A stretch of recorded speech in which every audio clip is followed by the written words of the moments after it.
यात्रीगण कृपया ध्यान दें, आप अमृतकाल रेलवे स्टेशन पर पहुंच चुके हैं और इसके बाद आप सफ़र करेंगे हमारे भारत के नए स्मार्ट सिटी में अथवा ग्राम में। तो चलिए हम लोग सफ़र करते हैं। नमस्कार, आप देख रहे हैं नीरज तिवारी एक सोच कार्यक्रम में।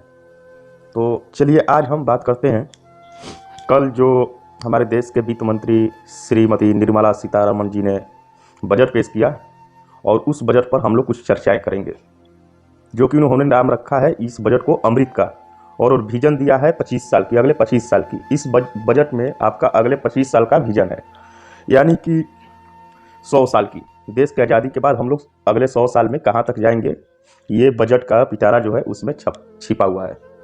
हम ज़्यादा मुद्दे पे बात नहीं करेंगे, हम बात करेंगे युवा को रोजगार पे यानी बेरोजगारी पे, और किसानों को हित में जो भी कार्यक्रम है या जो भी सरकार की तरफ से बजट पेश होती है या सरकार की तरफ से जो भी किसानों के लिए सहायता की जाती है उस कार्यक्रम पे बात करेंगे।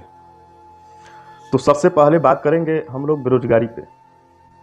इस बजट में 60 लाख वैकेंसी देने की सरकार ने बात की है।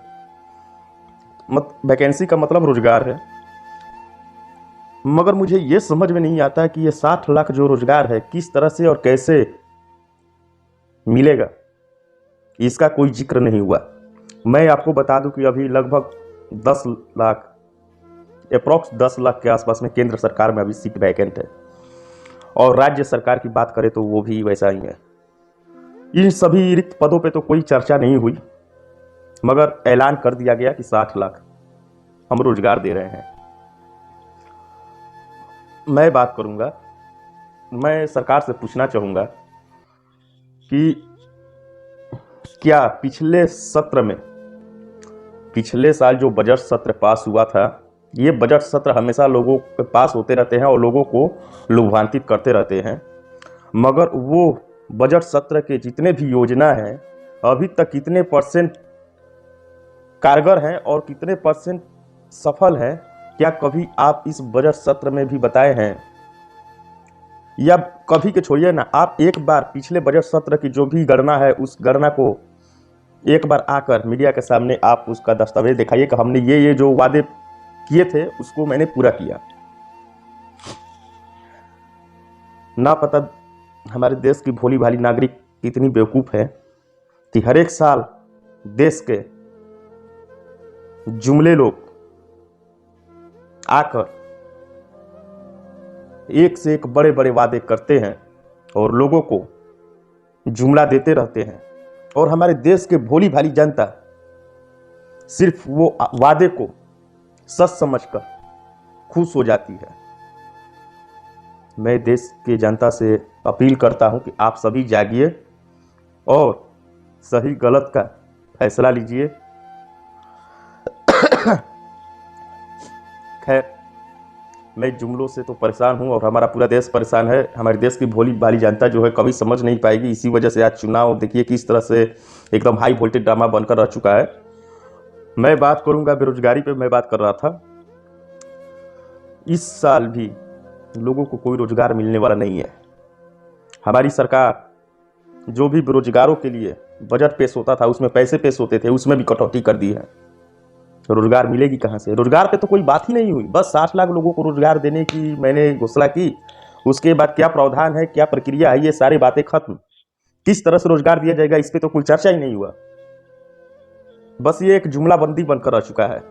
ये आज मैं हकीकत आपको बता रहा हूँ, हमसे लिख कर ले लीजिए। 60 लाख रोजगार अगले साल अगर आपको मिलती है तो आप नीरज तिवारी एक सोच कार्यक्रम में इस वीडियो को, हो सके कि सरकार ये मेरा वीडियो डिलीट करवा दे, मगर जिस दिन सफल होती है आप मुझे वीडियो में आकर मेरे कमेंट में या तो मुझे गलिया सकते हैं, अगर नहीं होती है तो मुझे आपकी सराहना की हमें ज़रूरत होगी, मगर याद रखिएगा।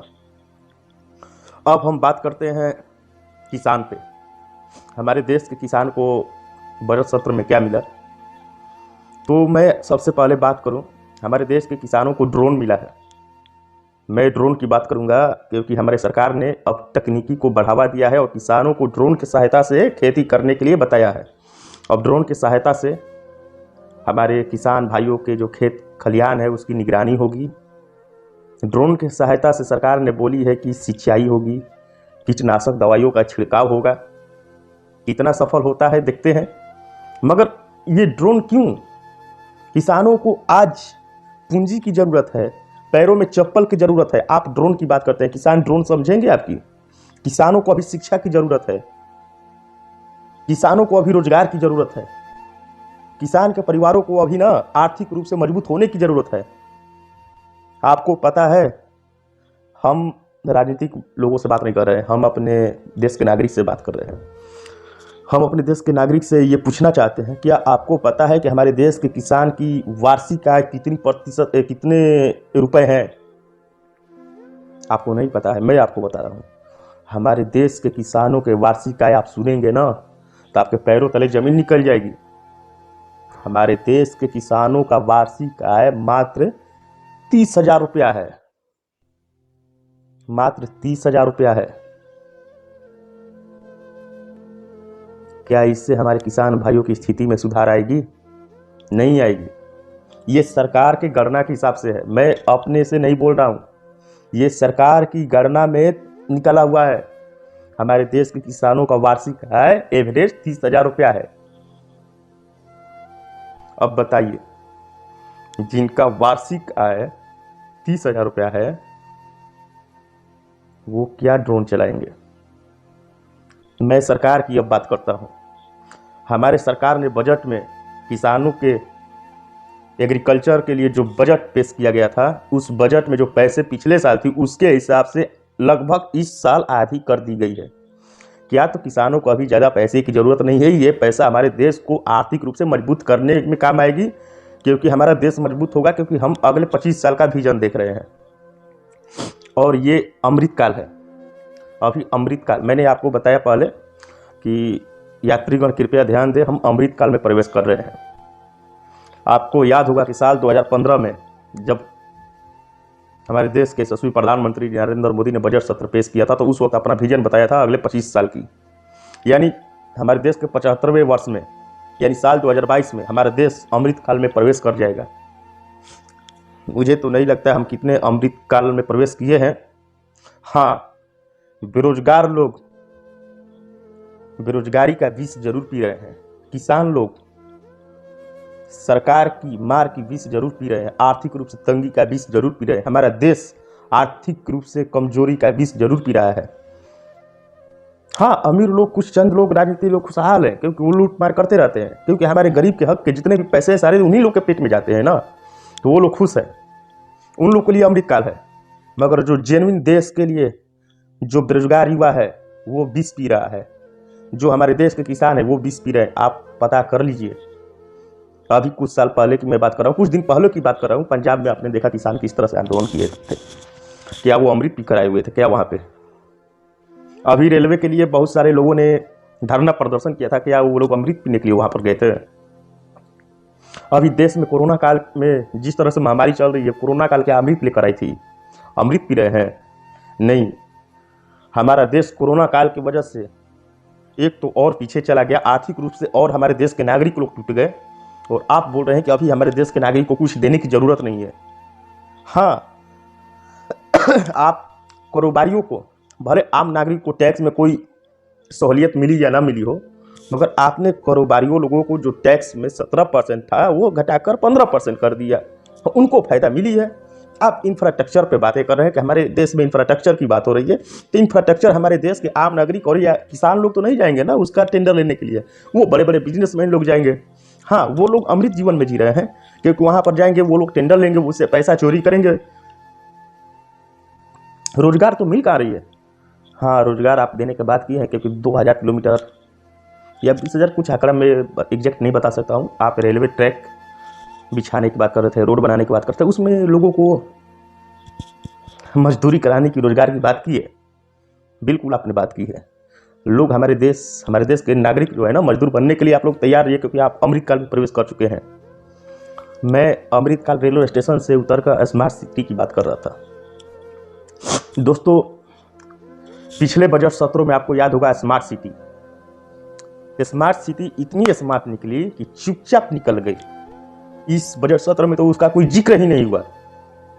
आदर्श आदर्श ग्राम, आदर्श पंचायत, हर एक देश के हमारे सांसद लोग को बोला गया था कि एक एक गांव को चुनिए और उसे गोद लीजिए और उसे आदर्श गांव बनाइए, आदर्श ग्राम बनाइए। कितने सांसद लोग से मैं पूछ रहा हूँ, कितने सांसद लोग अपने गांव के गोद लिए हुए हैं? कितने आदर्श गांव आपको मिला लोगों को देखने के लिए? मैं देश के आम जनता से पूछ रहा हूँ, क्या आपको मिला? कोई स्मार्ट सिटी मिली? नहीं मिलेगी, सिर्फ जुमला मिलेगा, झूठे लुभावने वादे मिलेंगे आपको, जमीन पर कोई हकीकत नहीं मिलेगी। बाकी मैं क्या बोलूं,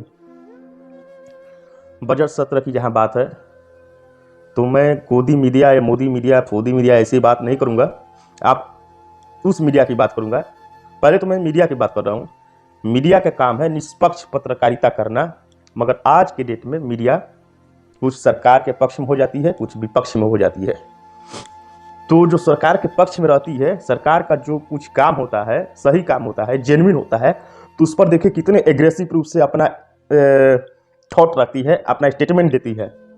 और विपक्ष लोग थोड़ा कमज़ोर पड़ जाते हैं क्योंकि उनके पास कोई शब्द नहीं होते हैं बोलने के लिए, इस वजह से कमज़ोर पड़ जाते हैं। मगर बजट सत्र के दौरान आप देख सकते हैं, जो मीडिया सरकार की बड़ाई करने में पीछे नहीं हटती थी, आज उसका तेवर क्या है। जो मीडिया सरकार की बुराई करने में पीछे नहीं हटती थी, आज उसका तेवर क्या है। आपको तेवर से पता लग जाएगा कि बजट में आपको क्या मिला है, क्या नहीं मिला है। तो मैं ज़्यादा बात नहीं करूंगा। मैंने तो अपना किसान और बेरोजगार भाइयों पे बात की, उनकी बातों को अपने सरकार के समक्ष रखा, अपना सोच जो है मैंने प्रकट किया अपने यूट्यूब चैनल के माध्यम से, जो कि मेरा नाम है नीरज तिवारी एक सोच यूट्यूब चैनल का। और मैं चाहूँगा कि आप सभी इस वीडियो को देखें और पूरा देखें और बताएं कि मैंने क्या सही और क्या गलत किया है। आप कमेंट बॉक्स में कमेंट करके बताएं और मुझे सहायता प्रदान करें, मतलब कि इस चैनल को सब्सक्राइब करें, इस वीडियो को लाइक करें और दूसरों तक वीडियो को पहुंचाने में उनके पास फॉरवर्ड करें या शेयर करें। धन्यवाद।